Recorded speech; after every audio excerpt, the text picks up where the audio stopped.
And action.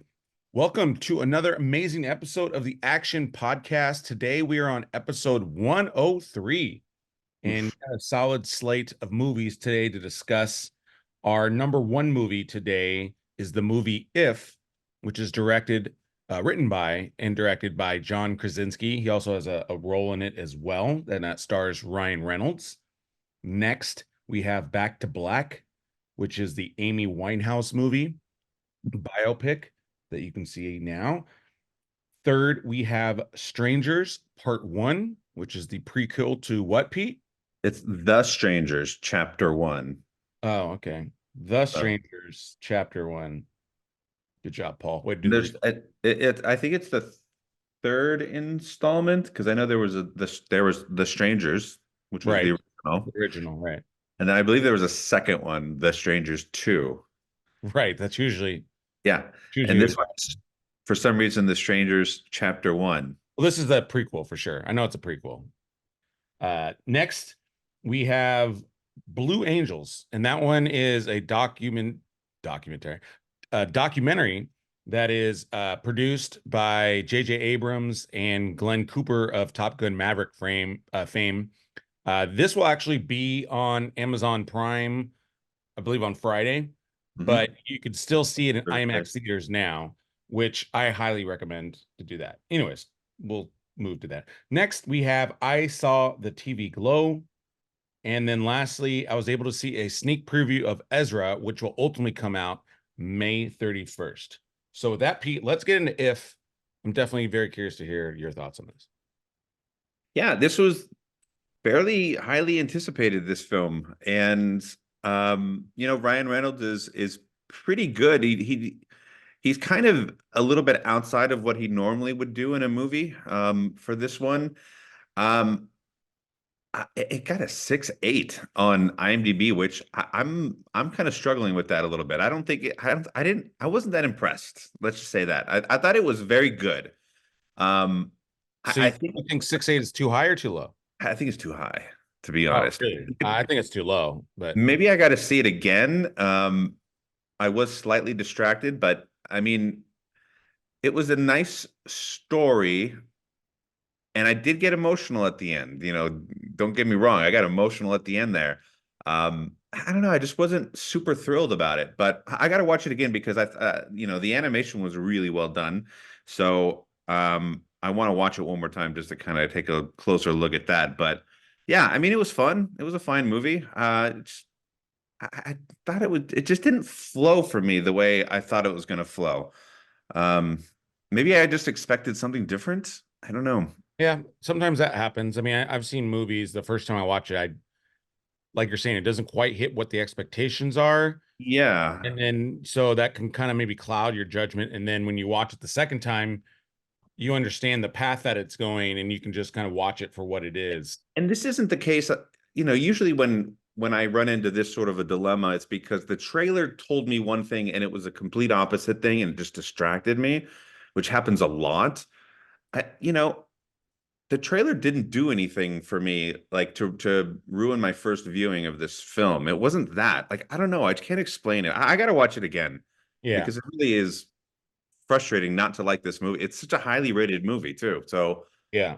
I didn't like Top Gun Maverick the first time I saw it. Now it's like one of my favorites. So It's weird. just give me one more chance, Paul. Yeah, Just give for me another sure. chance. Well, I have a good feeling about it. I also want to see it again. For me, for many reasons, and I won't necessarily go into all of them here, but let's just say for me, it really struck up many different emotions while watching it. And I was teary-eyed, like almost from the get-go. And I think that kind of put me into a different place, but it really had this kind of combination of like wonderment, grief, processing grief, and then still trying to find solutions within all that, and just really having just like this nostalgic feeling to it. And so I was, like I said, I was just kind of almost an emotional wreck throughout the whole movie. which is not normal for me. I think it, like I said, I think it for me it just hit so many different chords that I don't necessarily typically deal with, but I still enjoyed it regardless because I think there's a core value to it which I like, which is really the power of belief and and what kind of a useful tool that can be really at any stage of your life because just like even the movie we're working on it has that kind of similar aspect to it where it's such a critical element for the characters to move forward because when you deal with failure or again in grief or anything sort of heavily negative, then it's easy to doubt to creep in or you know just these different emotions that impact kind of what you actually think you could be capable of or maybe even how you can process the situation. And so again I like the overall subject matter. Yeah, I mean the don't give up hope theme is strong, and it's well put. And the girl, The the story was a little stalker, different than I thought. This was a she's little. phenomenal. She's really Oh, great. yeah, she was excellent in this. This movie was actually a little, I guess, for lack of a better word, like a little darker than I thought. I really thought I didn't expect this kind of to be so kind of heavy into the emotion. Dark, but kind of light at the same time. Sure, sure. That's why I didn't want to use that word. I'm trying to think of a. I guess layered is probably a better word. I Yeah, didn't but expect even the darker moments had like some this brightness to it in terms of color. Like there wasn't it. never she was never in like a shadow place Oh or no, like throw in a throw dark cave. out. Throw dark out. I didn't like when I said it. So throw dark out. I don't like when you said I it just either. mean I guess I just mean layered with deep emotions, and I didn't expect it to be so layered, for lack of a better word. And I enjoyed that aspect of it. And like you're saying, you're not used to seeing Ryan Reynolds in roles like this, but I liked it because he also still has He was his, still Ryan Reynolds. He still was his funny. He's charisma. still Yeah, quirky. But John Krasinski, the same thing. I got to see a real good serious side of him, and I love John Krasinski's dad character. Um, I liked his heartfelt moments; those were great too. So yeah, I mean, yeah, maybe I like this film. And honestly, the second best part of it too is all like, and I'm seeing this in the other film that I'm going to review later, but all the cameos that they were able to get in this, I mean, you're talking A-listers that are contributing to this film. So kudos to John Krasinski for calling all of his friends, but of course his wife's Emily Blunt is a voice, Matt Damon, Brad Pitt, George Clooney, Louis Gossett Jr. is a great character in this, probably one of his last roles. It was great to hear his voice. That was also, I guess, maybe added to some of that emotion because, you're just like, like voice from the dead. Mm. But yeah, I I'll watch it again. I might have to probably watch it with my kids, so I'll see it again at some point. yeah, I definitely think this is a good film to watch with your kids. I think it's good regardless, family or no family. I think this film works on a lot of different levels. And yeah, this could be an emotional film for people depending on where they're at or what they're dealing with in life. So I'll definitely say that as a caveat, but I definitely recommend it. Yeah. Awesome. Next we'll do Back to Black, which is the Amy Winehouse film. I'll start, Pete, and then because I kind of want to hear you rebuttal what I say a little bit. And so I knew almost next to nothing about Amy Winehouse besides the fact that I knew she was no longer living when this movie took place. I knew she died young. Very good, Paul. I only really knew one song, which was the Rehab song. So I kind of came into this movie very blind and watching it just like kind of a regular movie as opposed to like a biopic where you're maybe hoping to connect certain aspects of it. But I thought the movie moved pretty well in the beginning. The middle of it, I thought I kind of was wondering where it was going to go. and it just, I think it slightly dropped off, but then I thought the ending picked up again. But yeah, overall, I thought it was a interesting film. I enjoyed it. Some of the music actually I liked. Again, never heard before. Uh, I was talking with my buddy Mike because he's like, "Have you've not heard any of these songs?" I was like, "I've only heard one."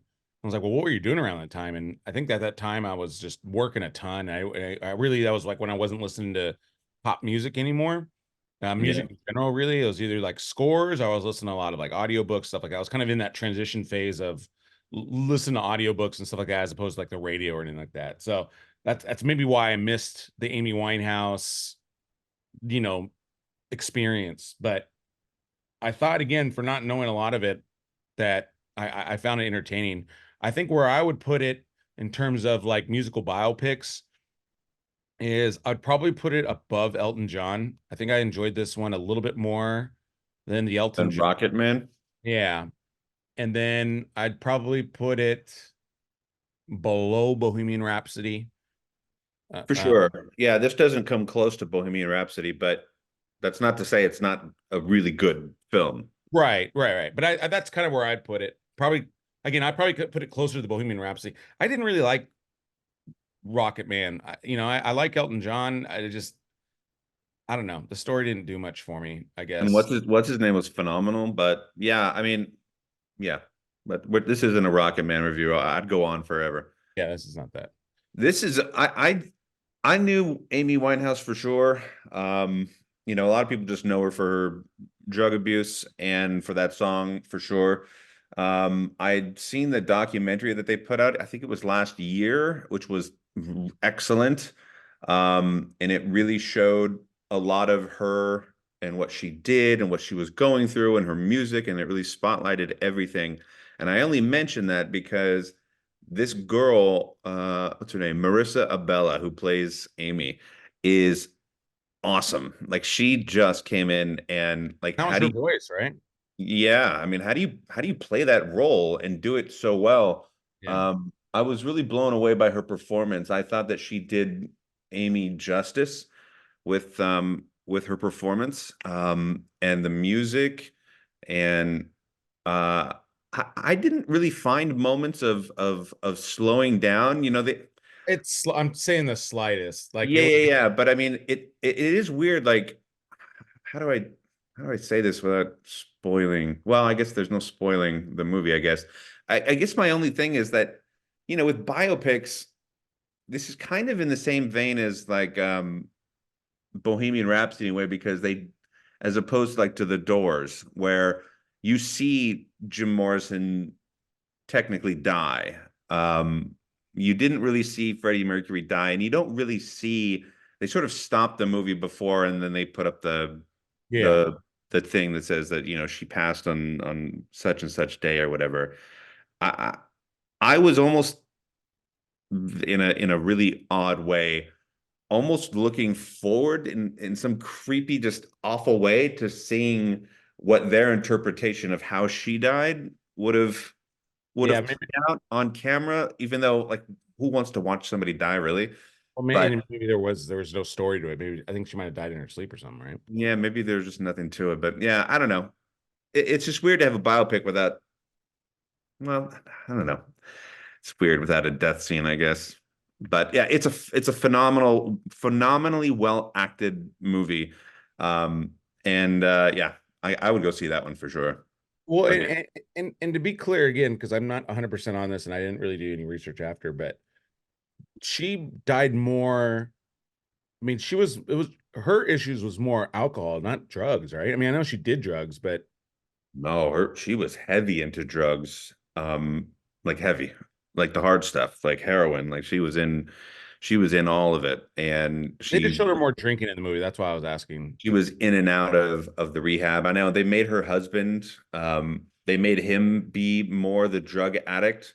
And that may be almost like a walk the line where, Johnny Cash said, look, you can make a movie about me, and you could show me being the worst person in the world, but you make my wife look like an angel, or you don't get the rights to my movie. And so that's why Reese Witherspoon plays this like, perfect little character. But meanwhile, in real life, Johnny Cash's wife was almost probably just as bad as Johnny Cash was.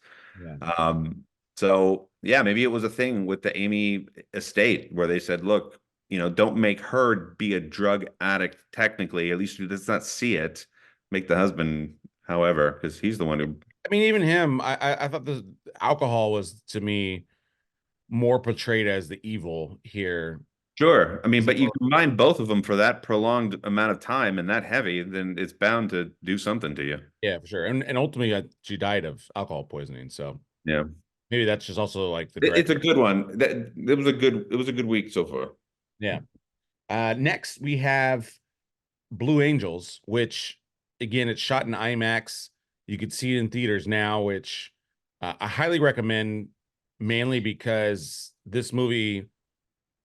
this is the type of film you is better in a theater versus it's not going to have kind of the same impact with I have that feeling of the Jets. feeling the Jets. I mean, I ended up taking our dad there. You know, my dad is a former Navy guy. I saw Top Gun Maverick with him, and so this was like that movie. I'm like, I got to take my dad to see this one. So we went yesterday actually, and it was a blast. I mean, it's always great to kind of see the behind the scenes of things, and we went to air shows as kids. I remember I've seen the Blue Angels probably once or twice. I'm not sure exactly how many times. Yeah, we've seen them a whole bunch. Yeah, it might have been more than that. We used to go to air shows almost every year.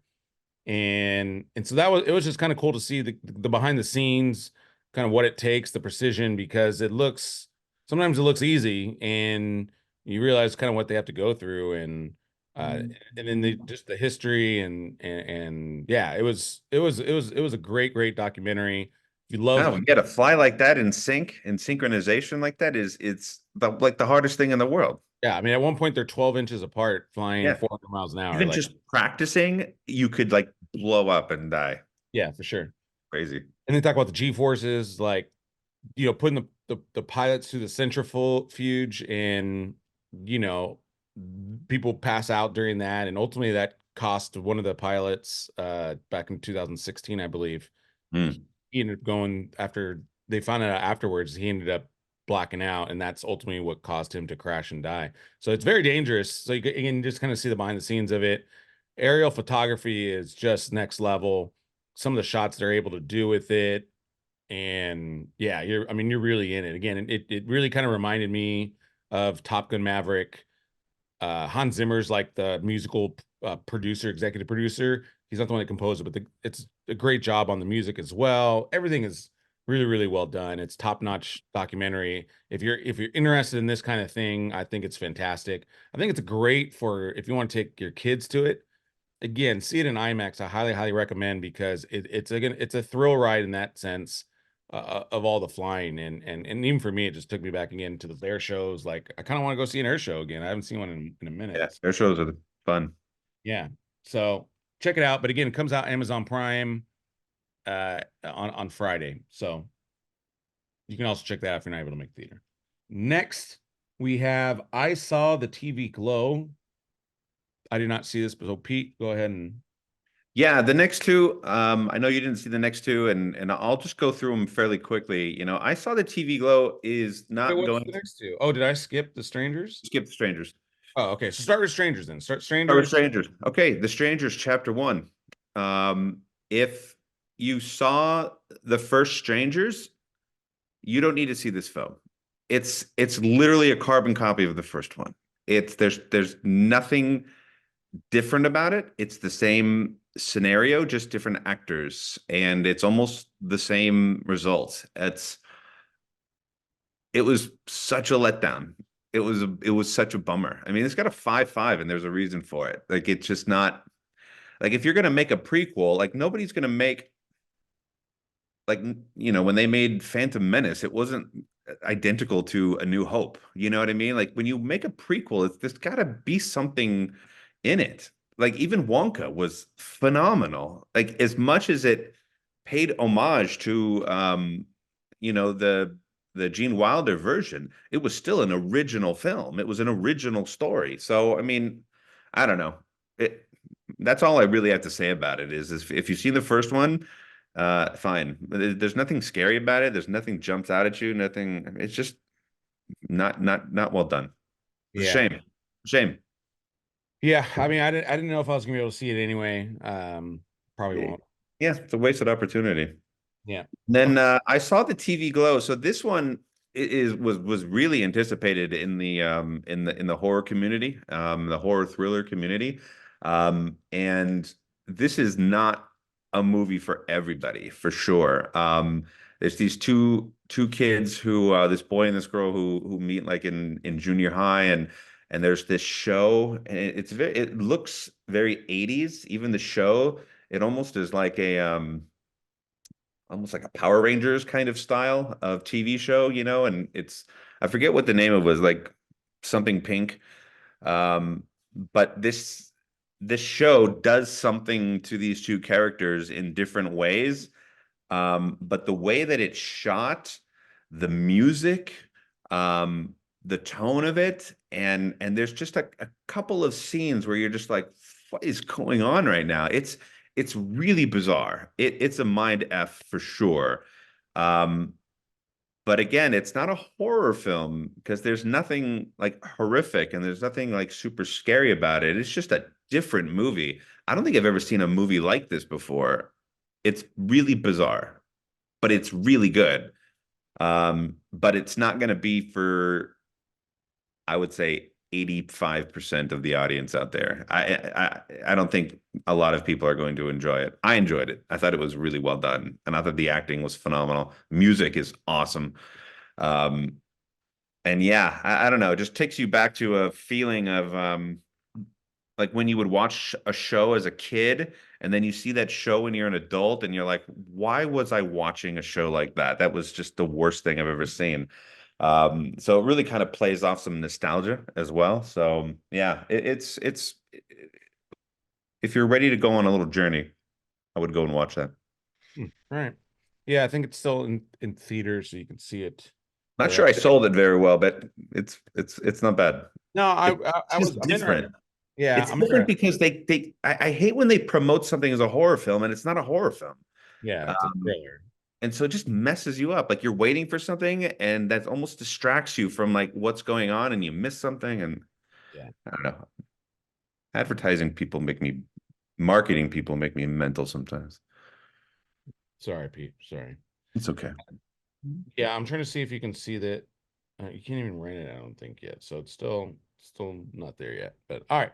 Next, we have Ezra. So I was able to see, if you have the AMC pass, there's a thing what they call screen unseen. And so you can see movies that basically aren't released yet or will be released in the near future. And it's your opportunity to kind of see them ahead of everybody else. And so I do these occasionally. They're typically on Monday nights, which is good for me. And so I saw the movie was a movie called Ezra, and this is directed by Tony Goldwyn.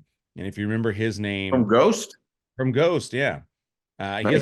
he has a small role in this one, but he is the director of this one, and he's directed some TV series, things of that. So this is not like his directing debut, but this is probably his biggest project to date. And Hmm. this, so I had no idea, obviously, going into it, you have no idea what you're about to watch. And I don't even think I know what it's about, to be honest. well, I'm going to tell you, Pete, that's what we're here Oh, for. okay. Yeah. So the movie is about a stand-up comedian who's Bobby Cannavale, who is Okay. co-parenting an autistic kid. And the wife or the separated wife who is dating Tony Goldwyn is Rose Byrne, and she's a beast. She's always good. Yeah. The son is fantastic. I don't know his name off the top of my head. And then the Fantastic. grandpa who Bobby Cannavale lives with is Robert De Niro. And Hmm. and this movie just kind of goes through, so it deals a lot with just him as a stand-up and him, still trying to kind of maneuver his way in that world, while still on the side is about his relationship with this kid. And again, the co-parenting thing, whether it be issues at school, things of that nature. And then, I don't want to give it away, but ultimately decisions are made, and it kind of takes you on this journey. And I I thought this movie was just absolutely fantastic. I thought it was Yeah, you were pumped when you texted me after you saw it. yeah, this to me was like a good person in terms of like this is by far I think the best pure drama I've seen this year. Hmm. For me a good comp was Sunshine. What was that one on? I think Hello, it was Sunshine? no, it was on it came out like last year on Hulu, I think it was it Vera Farmiga? I don't know. Or they're both basically waiting for the kid to die, and it's about the daughter. It's about the daughter and the mom works a lot, and then the daughter goes to high school, and then is going to high school and is trying, and she just becomes popular. But at the same time, at home, there's a kid that's got a terminal illness, and they're both kind of waiting for the kid to die so that they can kind of move on with their lives. It's called Why like does that not ring a bell? you liked it. We both liked it, but that's what this movie kind of reminds me of. Just a Oh, the girl with the hair yeah. with Woody Harrelson. Yes, with Woody Harrelson. Oh yeah, that was good. I loved that movie. Yeah, yeah, yeah. Now I need to know what the movie was called. Oh, and that girl's adorable. It's the daughter of like She's so good. she's the daughter of somebody. Well, she would have to be. Suncoast. That's what it was called. Suncoast. Yeah, that was good. Yeah, yeah, yeah. That's on Hulu now. But that got a 6.6. Nico Parker, it was the daughter that we were trying to talk about. But she is the her mom is oh, Thandie Newton. That's what it is. Oh yeah. Danny Newton's daughter, 'cause Danny's mix, which is the hair. But yeah, so this kind of gave me a lot of vibes with that. Again, very well paced. The music was great in it, and then you just obviously there's the stand-up comedy parts which were funny. Right. Robert De Niro, I think this is one of his best roles I've seen him in many years. This didn't seem Wow. like some sort of like That's big praise. older version of, like some of the films he's done, he's just kind of there. Yeah. But this was a real I felt like he was actually like acting in this one. And it He was loved the script and he loved the movie, he loved the yeah, and people. his character had depth to it, and it was a different character for him. Hmm. Um it- I know you didn't like the Sebastian Maniscalco one, but it was like kind of that role, but even again, not it was funny, but also still like the guy had a lot of issues himself. So it's amazing performance all I around. can't wait till it comes out, like, for the rest of the world to see. Yeah, this was a heavy hitter. This is my besides Dune 2, this is I think one of my Oscar picks for this year. I think this movie deserves all of the praise that it should. Hmm. And this should be, I mean, obviously I don't know what else is going to be coming out within the next year, but I definitely again, this to me falls in line with your Coda, Suncoast. I'm trying to think what was another one last year What that is your Suncoast? yeah, a good person. Just again, these really, really well done drama that's not boring, but that's emotional. Like this one had all the different emotions that you could see in a film, and I can't give this movie enough praise. Make sure you check this out. I'm gonna watch it again for sure. But I know a lot of people that have to deal with this stuff, and so I think it's gonna be relatable for a lot of parents Hmm. or co-parents. I think this checks off a lot of boxes for people. So again, highly, highly, highly recommend it. Again, and then there's also just the stand-up comedy aspect of it. And that's I think I love that stuff too. Just the behind the scenes of comedians and kind of like a funny people was kind of like that. Yeah. Kind of adds that element. So it's kind of a couple movies mixed. So yeah, check it Boom. out when it comes out, May 31st. And that's going to wrap up our reviews for this week. Next week, we got a few films on tap. Big Memorial Day weekend. Number one film, of course, is going to be Furiosa, a Mad Max saga film. Second movie for the kids, we got Garfield. And this is a new iteration, right? This is a new. It should be. Yeah. But yeah, I'm always nervous about Garfield because there's been some real Garfield stinkers. Yeah. Third, we have Atlas. That's the new Jennifer Lopez film. You might have seen some On pub on that Netflix, one. That's gonna be coming out on Netflix right? on Friday. What's Friday? May 24th. And then fourth, there's a movie with Greg Kinnear called Sight that we're hopefully going to be able to check out as well. And then lastly, before we do our next podcast, there's an early screening of Young Woman in the Sea. That's the Natalie Portman, Daisy Ridley film, and about the swimmer that crosses the English Channel. So Yeah, that'll be on Disney Plus, I think, on the 31st. right, so hopefully we'll be able to see that and give you a review before it actually comes out. So that's what's on tap for next week.